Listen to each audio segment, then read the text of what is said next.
I'm Verity Rabbit, freshly baked and ready to give you the truth as I see it.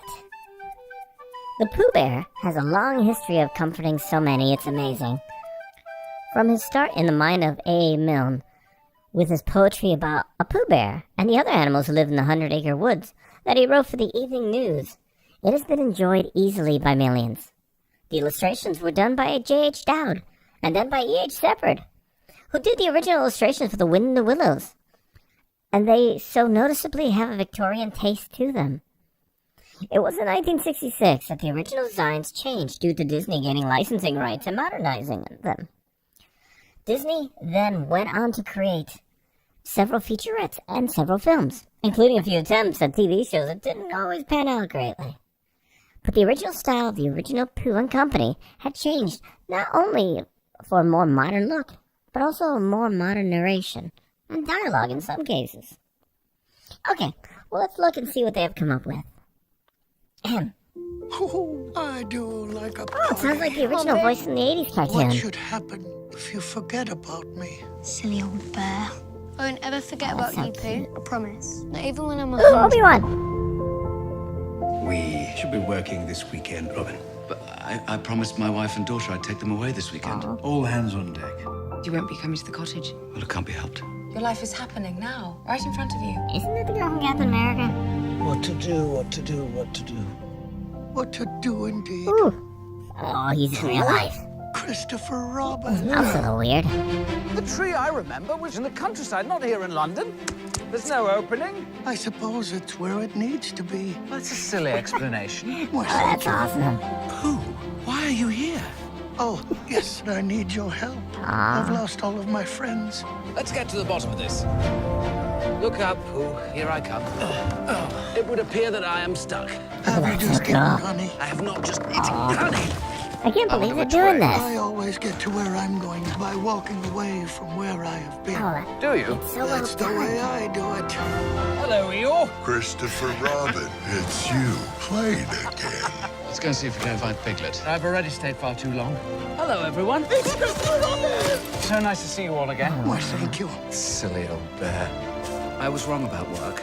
I was wrong about everything, and That I've is got so to get back cool. to my family. Farewell, Christopher A Robin. little eerie, I have to admit. I Very, would a have little liked bit it to eerie. go on for a while longer. Perhaps it's our turn to save Christopher. You must be Madeline. Wait, you're the bear in my father's drawings. Yes. Do you know where he is? I do. Let's bounce!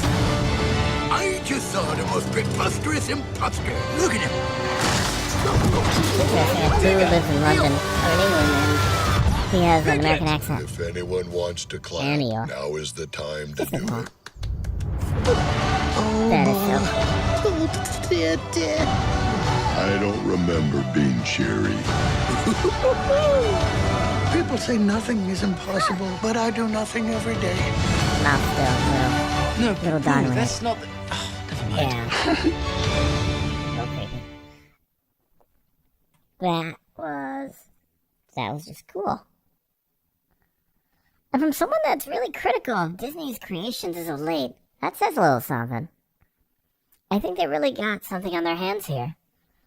I did hear about this coming out some time ago, but I thought it was going to be like a story like A. Milne and how he came about creating Pooh for his son Christopher Robin. This is a tad different from Finding Wonderland with Johnny Depp. Interestingly, it was the same director, Marc Forster, who's actually doing this film, who also made World War Z. So go fig. But Finding Neverland was a fairly nice film, but boring film, but it delved into the creation of Peter Pan by the original writer, J.M. Barrie. Now, I like how this film here is making the characters from the 100-Acre Wood style very similar to Ernest Shepard's illustration style, and not the modernized Pooh Bear that we saw in the 60s.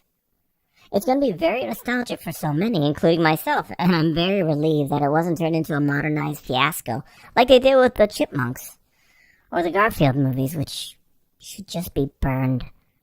Can you imagine Pooh and Piglet turning into hipsters, trying to figure out smartphones and then starting up on some political leaning? And even though once Disney purchased the rights to Pooh in the 60s and started to modernize them, you saw at least the principles and personalities hold to their original, mostly. Here it seems more so in this trailer. It makes you wonder if it should be modernized. Or should we just respect Pooh for what it was in the time that he lived and was comfortable with? An insight into another world that we would do best to simply peer into, to see what we can learn, and what we probably have forgotten about the world, and more importantly, about ourselves and how do we interact with each other. See, life moves pretty fast, and it's easy to get caught up in what everyone tells you is the right way of being, and rarely do we ever get a chance to think for ourselves and wonder if Pooh had it right all along. Life is a journey to be experienced, not a problem to be solved. But what do I know? I'm just a cookie.